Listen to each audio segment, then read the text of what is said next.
So the Research Master Drug Development is about the entire perspective of drug development, from the bedside of the patient, so the clinical perspective, to even the smallest stuff, so the molecules, the wet lab work.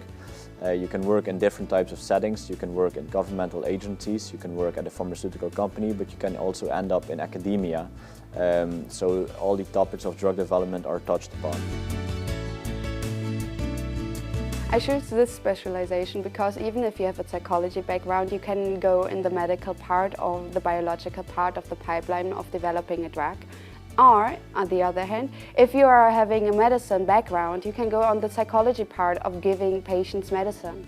A typical day of a drug development student looks like that you have in the morning a lot of tutorials and lectures and also laboratory sessions, and in the afternoon and evening you either way prepare or you have free time for your social life, so it's overall a good balance.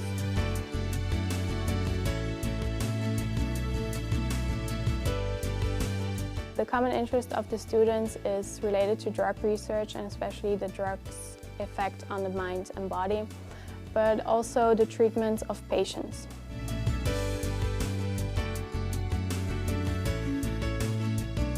The thing I like most about the Research Master is that we do testing of the drugs in all different types of settings. For instance, we can do protein measurements in the lab, immunohistochemical staining in wet lab, or we can do behavioral testing such as EEG, fMRI, normal behavioral testing, or even driving simulators.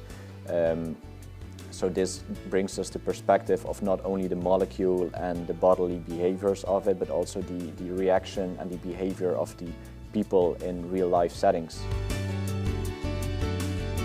So after my first year, I now arrived in my second year and I will start doing my internship. I will do this in Basel in Switzerland. I will start working on the early development of new drugs and the early development of new behavioral models.